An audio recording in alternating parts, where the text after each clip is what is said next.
So well, I have this cute pineapple. Gotta ask the question, is Die Hard a Christmas movie?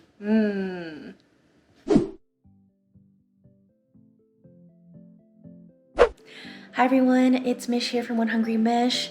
Getting a little different intro today. So it turns out while I was back home making ube pandesal per request of my mom, which is why I'm sharing with everyone here today, the original intro got deleted. A few parts had some audio issues, but it was a really special moment, so I hope I can do editing justice and you all can enjoy following along with me on how to make pandesal. Pandesal is, you know, a very important and popular bread in the Philippines. My family likes to joke that, you know, the Catholic joke of saying, instead of having the body and blood, we have our coffee and our pandesal in the morning. So as you can tell, it's something pretty important to the family, and my mom was feeling really nostalgic, and her constant request ever since making ube pie has been, can we have ube pandesal?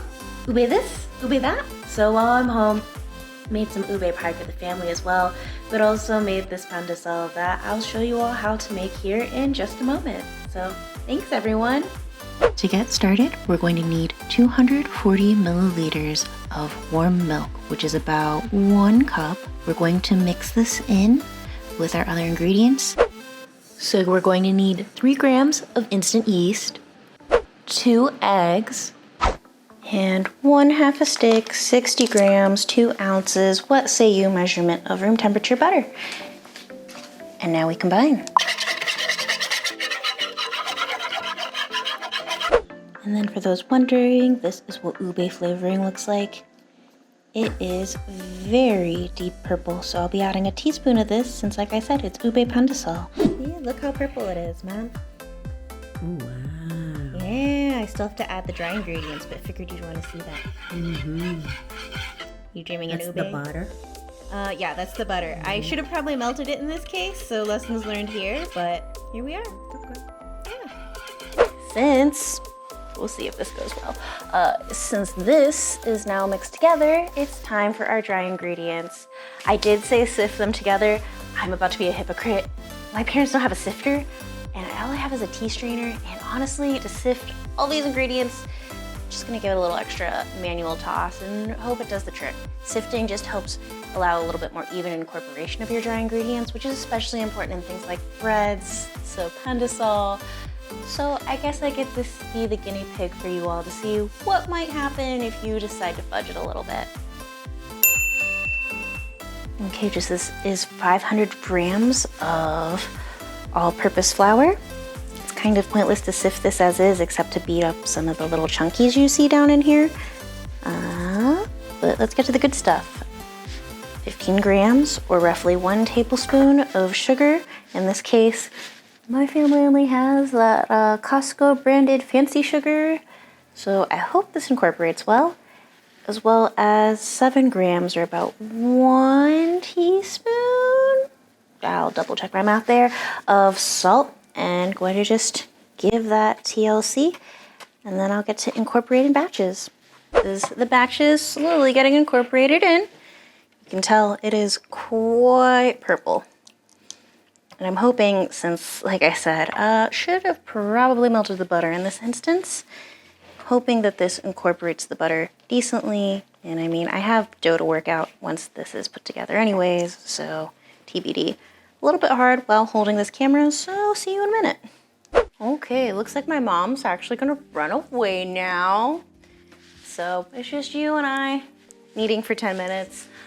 Mom, I was gonna ask you what flavors remind you of home.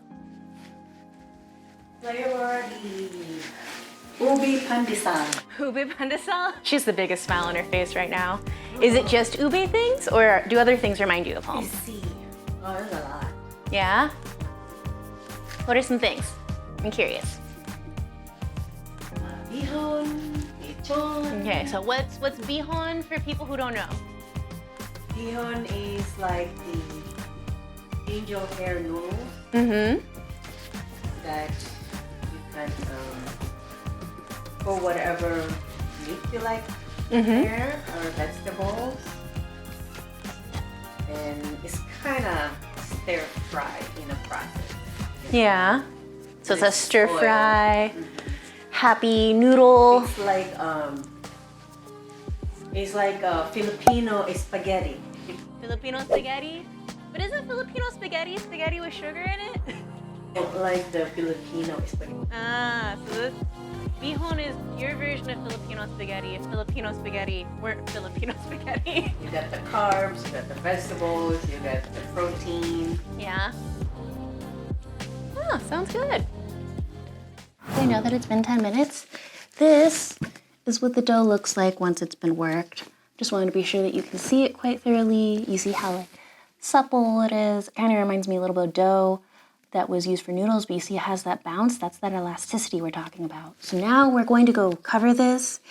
You know, your option if you want to have it in an oiled surface or not. I'm probably going to reuse the dry bowl container. So oil that up a little bit, cover this with a wet towel. Check back in 2 hours. So thanks. See you in a bit. All right, y'all, it's the moment of truth. Oh my gosh, it's huge.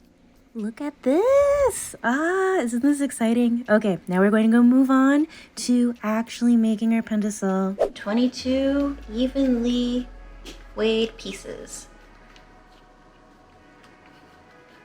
So the trickiest part really isn't even filling it, it's sealing it. And maybe, okay, debatably filling it. If you think about it, we always seem to want to overstuff things. And like me right here, maybe overstuffing it. So I'm using a ½ teaspoon to help create that dime piece. And going to fold and tuck. I probably could have rolled this out better, but this was just a great experiment to show you how you want to really just seal as tightly as you can. Create your round piece. And then depending on how confident you feel in your seal, which you want to feel very confident because at the end of the day, you have openings like that, that's going to bust open and you're just going to have hot ube halaya and sad ube pandesal separating from one another. But it definitely has this elasticity. If you see, and probably experience if you do this yourself, some of the pinching, it'll bounce back a little. That means you have wonderfully developed gluten. And then what I have down in this saucer is breadcrumbs. Because what's pandesal without the breadcrumb? You can use panko. My mom got both gluten-free and regular gluten options, but I'll just put this on the lightly greased baking sheet, and we'll bake this for up to 20 minutes and show you how it looks when it's done.